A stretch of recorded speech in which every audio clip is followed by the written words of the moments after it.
Today 24 news सत्य परिस्थितीचा सविस्तर आढावा। ठाणे जिल्ह्यातील कल्याणमध्ये एक धक्कादायक घटना उघडकीस आली आहे। एका अविवाहित महिला शिक्षिका आणि LIC एजंटकडून कोट्यवधी रुपयांची मालमत्ता हडपण्यास उत्सुक असलेल्या 2 आरोपींनी आधी तिला प्रेमसंबंधात अडकवलं आणि नंतर तिला आपली वारसदार बनवण्याच्या बहाण्यानं तिच्याकडून मृत्यूपत्र आणि मालमत्तेच्या कागदपत्रांवर सह्या करून घेतल्या। त्यानंतर त्यांनी तिचं नाक आणि तोंड दाबून निर्घृणपणे हत्या केली। कल्याण गुन्हे शाखेनं या खळबळजनक हत्येचा पर्दाफाश करून दोन्ही आरोपींना अटक केली आहे। मृत व्यक्तीची ओळख संगीता मारुती चंदन शिवा वय वर्ष 53 अशी पटली आहे। त्या कोळशेवाडी पोलीस ठाण्याच्या हद्दीतील चिंचपाडा येथील वेणूबाई पावशे शाळेत शिक्षिका होत्या आणि LIC एजंट म्हणून देखील त्या काम करत होत्या। संगीता अविवाहित होत्या आणि एकट्या राहत होत्या। 14 जुलै 2026 रोजी त्या ठाण्याला जात असल्याचं सांगून घरातून बाहेर पडल्या, पण रात्री उशिरापर्यंत परत आल्या नाही। तिचा मोबाईल सुद्धा बंद होता। त्यानंतर 15 जुलै रोजी तिचा दीर प्रवीण मारुती चंदनशिव याने कोळशेवाडी पोलीस ठाण्यात ती हरवल्याची तक्रार दाखल केली। वरिष्ठ अधिकाऱ्यांच्या मार्गदर्शनाखाली कल्याण गुन्हे शाखा आणि कोळशेवाडी पोलिसांनी समांतर तपास सुरू केला। दरम्यान 16 जुलै रोजी नाशिक ग्रामीणच्या वाडीवाहने पोलीस ठाण्याच्या हद्दीतील मेडिकल कॉलेज समोर सिन्नर घोटी रस्त्यावर महिलेचा मृतदेह आढळून आला। शवविच्छेदन आणि तपासानंतर हत्येचा गुन्हा दाखल करण्यात आला। तपासात असं उघड झालं की आरोपींनी प्रथम त्या महिलेची मालमत्ता बळकावण्याच्या उद्देशाने तिचा विश्वास संपादन केला। त्यानंतर स्वतःला वारसदार बनवण्यासाठी त्यांनी तिला मृत्यूपत्र आणि मालमत्तेच्या इतर कागदपत्रांवर सही करण्यास भाग पडलं। कागदपत्रे मिळाल्यानंतर त्यांनी तिचा गळा दाबून खून केला आणि पोलिसांची दिशाभूल करण्याच्या प्रयत्नात तिचा मृतदेह नाशिकला नेऊन एका निर्जन ठिकाणी फेकून दिला। तांत्रिक पुरावे, CCTVचे फुटेज आणि सखोल तपासाच्या आधारे कल्याण गुन्हे शाखेनं दोन्ही आरोपींना अटक केली आहे। पोलीस आता या प्रकरणात मालमत्तेची कागदपत्र आणि आरोपीच्या गुन्हेगारी नेटवर्कचा तपास करतायत।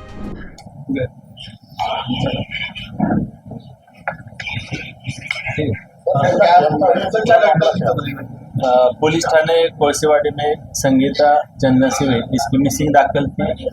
ये मिसिंग का parallel investigation crime branch unit 3 के पुलिस निरीक्षक आजीत शिंदे और उनकी टीम ACP शेखर बागड़े इनके पर्यवेक्षण में कर रही थी, जिसमें क्राइम ब्रांच को मालूमात मिली कि जो मिसिंग महिला है इसका मर्डर किया गया है। उसके बारे में कोई इसम इसके संपर्क में थे, जिसमें दिगंबर आवाड़ और रत्न पारकी, संतोष पांडे और संतोष जाधव, ये 4 इसम इन्होंने मिलकर इसका मर्डर किया है। उसके बारे में हमने कुछ एविडेंस कलेक्ट किए और उनको हिरासत में ले लिया। प्राथमिक इंक्वायरी में ऐसा मालूमात मिले कि ये मिसिंग महिला है जिसका मर्डर हुआ है, इसकी प्रॉपर्टी कुछ लेने के बारे में उनका कुछ व्यवहार हुआ था, इसके लिए उन्होंने इसका मर्डर किया। ये महिला का मर्डर उन्होंने करने के बाद इसकी बॉडी नासिक ग्रामीण एरिया में वाडेवरे स्टेशन के एरिया में उन्होंने फेंक दी थी। तो ये बताया जा रहा है कि बिल बनाया गया था, क्या मामला था? प्राइमरी इंक्वायरी में ऐसी मालूमात मिल रही है कि कुछ बनावट स्टैम्प थे, स्टैम्प पेपर पे उसका साइन और अंगूठा ले लिया है, कुछ विल भी बनाए। अब ये सब एविडेंस का पार्ट है, तो आगे इन्वेस्टिगेशन में आएगा। इसके बारे में मर्डर का ऑफेंस वाडेवरे पुलिस स्टेशन में रजिस्टर हुआ है। अभी हम ये आरोपी उनको उनके हिरासत में ले देंगे। ऐसा कोई अभी तक प्राइमरी इन्वेस्टिगेशन नहीं। आरोपी कौन थे, इसके बैकग्राउंड क्या होता?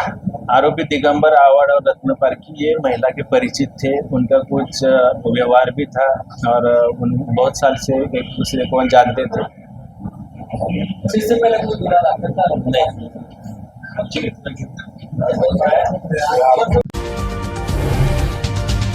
आजच महाराष्ट्र टुडे 24 न्यूजला सबस्क्राईब करा आणि सत्य परिस्थितीचा सविस्तर आढावा पहा।